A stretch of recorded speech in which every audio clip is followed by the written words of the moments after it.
स्वागत है दोस्तों आप सबका ब्लूम स्टडी सेंटर में। तो आज का जो हमारा वीडियो होने वाला है वो है मेजर पेपर 17 जो हिस्ट्री है आपका सेमेस्टर 7 के लिए, उनके लिए इकाई तीसरा यूनिट तीसरा है 1924 से 41 के बीच का रूस। इससे पहले मैंने सारे यूनिट्स कवर करा दिए हैं 17 के, और साथ ही साथ 16 पूरा कंप्लीट है। प्लेलिस्ट में आप जाके देख सकते हैं। ठीक है, चलिए आगे बढ़ते हैं।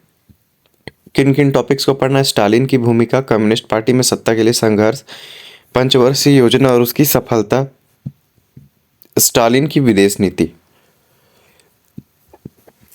तो पहला प्रश्न है 1924 से 41 के दौरान सोवियत संघ के विकास में जोसेफ स्टालिन की क्या भूमिका थी?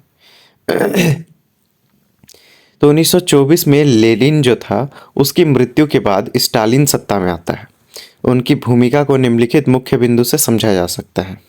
एक देश में समाजवाद का सिद्धांत। स्टालिन ने ट्रॉट्स्की के विश्व क्रांति के विचार को खारिज कर दिया। उन्होंने तर्क दिया कि रूस को पहले अपनी आंतरिक शक्ति मजबूत करनी चाहिए। उनका मानना था कि सोवियत संघ बिना किसी विदेशी सहायता के एक आदर्श समाजवादी देश बन सकता है। आगे बढ़े। आर्थिक आधुनिकीकरण और पंचवर्षीय योजना। स्टालिन ने 1928 में पंचवर्षीय योजनाओं की शुरुआत की। भारी उद्योग। उन्होंने कोयला, लोहा, इस्पात और मशीनरी के उत्पादन पर जोर दिया। परिणाम की बात करें तो रूस बहुत कम समय में एक पिछड़े कृषि प्रधान देश से बदलकर दुनिया की दूसरी सबसे बड़ी औद्योगिक शक्ति बन गया। कृषि का सामूहिकरण किए। स्टालिन ने व्यक्तिगत खेती को खत्म करके कोलखोज यानी सामूहिक खेती की शुरुआत की। उद्देश्य क्या था इसका? तो आधुनिक मशीन जैसे ट्रैक्टर आदि का उपयोग करना और शहरों के लिए अनाज की आपूर्ति सुनिश्चित करना। विरोध करने की बात करें तो अमीर किसानों कुलकों ने इसका क्या किया? कड़ा विरोध किया, जिसे स्टालिन ने बलपूर्वक कुचल दिया। राजनीतिक नियंत्रण और महान शुद्धिकरण। स्टालिन ने सत्ता पर अपनी पकड़ मजबूत करने के लिए दमनकारी नीतियों का सहारा लिया। बात करें 1930 की, तो उन्होंने पार्टी, सेना और प्रशासन के भीतर अपने सभी संभावित विदेशियों को खत्म कर दिया। इसे महान शुद्धिकरण कहा जाता है, जिसने उनकी तानाशाही को निर्विवाद बना दिया। सैन्य तैयारी और विदेश नीति। स्टालिन ने भावी युद्ध की आशंका को देखते हुए रूस की सैन्य शक्ति को आधुनिक बनाया। उन्होंने 1939 में जर्मनी के साथ आक्रमण समझौता किया ताकि रूस को युद्ध की तैयारी के लिए समय मिल सके। यही तैयारी 1941 में जर्मन के आक्रमण के समय कम आई।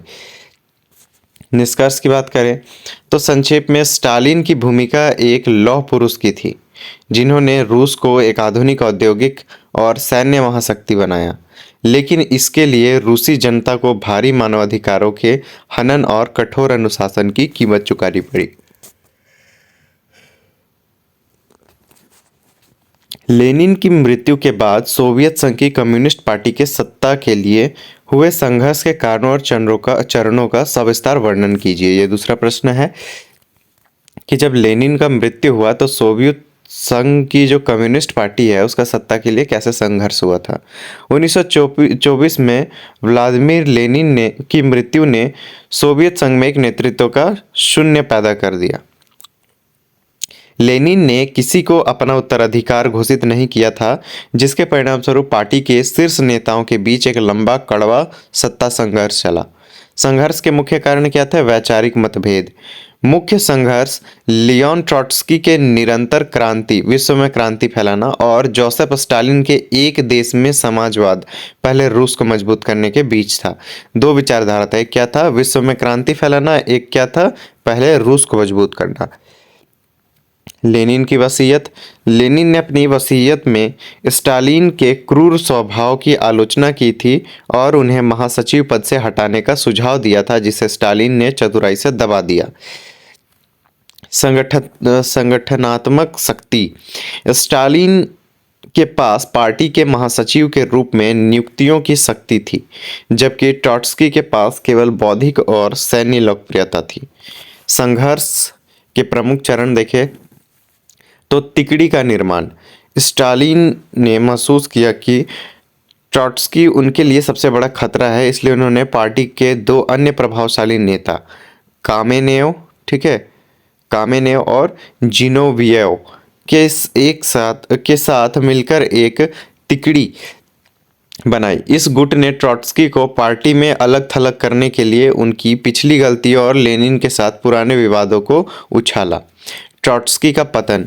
1925 में ट्रॉट्स्की को युद्ध के जनवादी कमिसार के पद से हटा दिया गया। स्टालिन ने प्रचार किया कि ट्रॉट्स्की के विचार रूस की सुरक्षा के लिए खतरा है। जल्द ही उन्हें पार्टी से पोलित ब्यूरो से भी निकाल दिया गया। ठीक है। सहयोगियों का दमन। ट्रॉट्स्की को कमजोर करने के बाद स्टालिन ने अपने ही साथी कामेनेव और जिनोविएव के खिलाफ मोर्चा खोल दिया। स्टालिन अब दक्षिणपंथियों जैसे बुखारीन के साथ हो गए और कामेनेव जिनोविएव को वामपंथी गुट बताकर पार्टी से निष्कासित कर दिया। पूर्ण एक अधिकार। अंत में स्टालिन ने दक्षिणपंथी नेताओं जैसे कि निकोलाई और बुखारीन को भी रास्ते से हटा दिया। 1929 तक ट्रॉट्स्की को सोवियत संघ से देश निकाल दे दिया। ठीक है, देश निकाला दे दिया। अब पार्टी और सरकार पर स्टालिन का पूरा नियंत्रण था। संघर्ष का परिणाम देखें तो तानाशाही का उदय। इस संघर्ष के अंत ने रूस में सामूहिक नेतृत्व की संभावना खत्म कर दी और स्टालिन की व्यक्तिगत तानाशाही की शुरुआत की। पार्टी का शुद्धिकरण। पार्टी के पुराने और अनुभवी नेताओं को धीरे धीरे हटा दिया गया और उनके स्थान पर स्टालिन के वफादार नए लोग आए। नीतियों में बदलाव। स्टालिन ने अब तेजी से औद्योगिकरण और जबरन सामूहिकरण की नीतियां लागू की।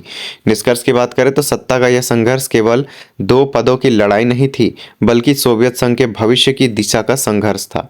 स्टालिन की संगठनात्मक कुशलता और एक देश में समाजवाद के व्यवहारिक नारे ने उन्हें ट्रॉट्स्की के ऊपर जीत दिलाई, जिससे रूस एक कट्टर सत्तावादी राज्य में बदल गया। अगला प्रश्न देखते हैं। स्टालिन की प्रथम दो पंचवर्षीय योजनाओं के मुख्य उद्देश्य क्या थे और सोवियत रूस को एक औद्योगिक शक्ति बनाने में यह कहां तक सफल रहे?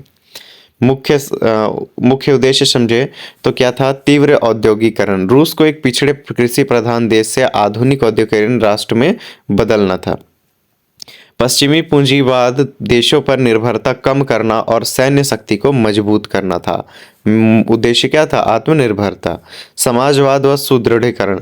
अर्थव्यवस्था पर राज्य का पूर्ण नियंत्रण स्थापित करना था। योजना की सफलता के प्रमाण।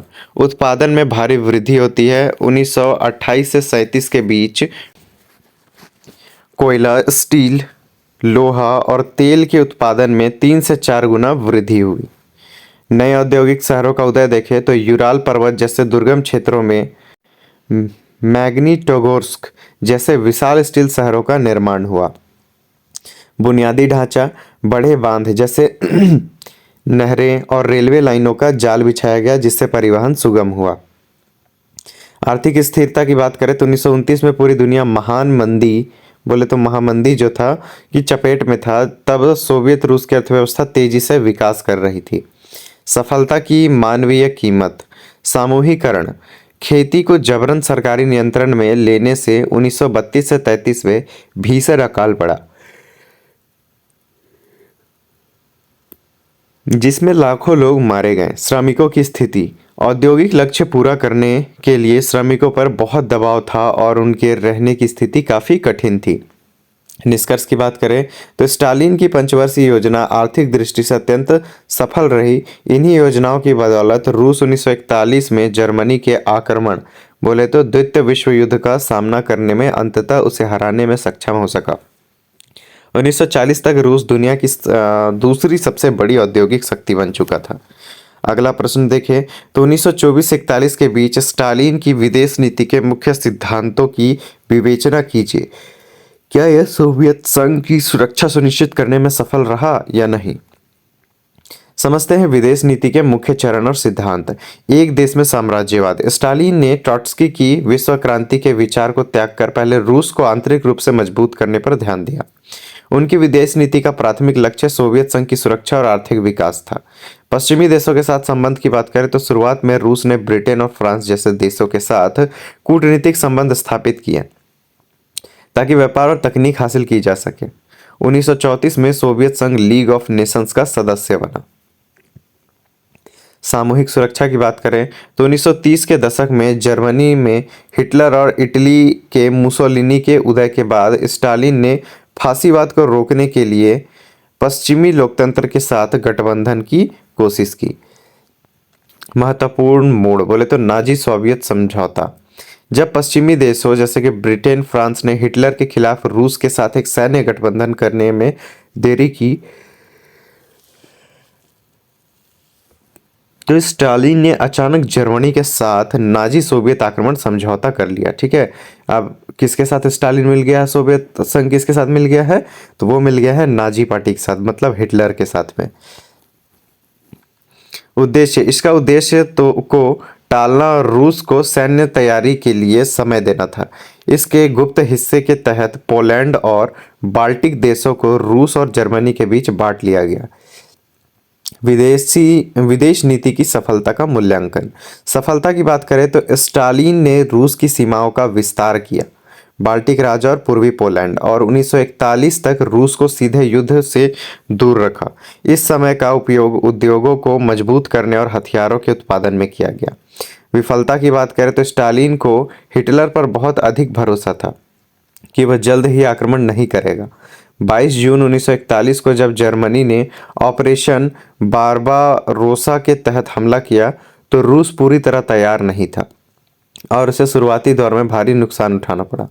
निष्कर्ष की बात करें तो कुल मिलाकर स्टालिन की विदेश नीति बहुत ही व्यवहारिक और अवसरवादी थी। यद्यपि 1941 का जर्मन आक्रमण उनके लिए एक बड़ा झटका था, लेकिन उनकी पिछली नीतियों और कूटनीतिक समय की खरीद ने ही अंततः रूस को द्वितीय विश्व युद्ध जीतने में मदद की। ठीक है, तो ये था आपका यूनिट 3। यूनिट 4 का वीडियो नेक्स्ट आने वाला है, कल ही आपका आ जाएगा। तो बैक टू बैक हम लोग यूनिट 16 से लेकर के 19 तक कवर कर रहे हैं, तो आप सब्सक्राइब करके रख लीजिए और जल्दी जल्दी सारा वीडियोस देखते जाइए, तैयारी करते जाइए। साथ ही साथ अदर सब्जेक्ट्स का भी वीडियो मैं बनाते जा रहा हूँ। Thanks for watching.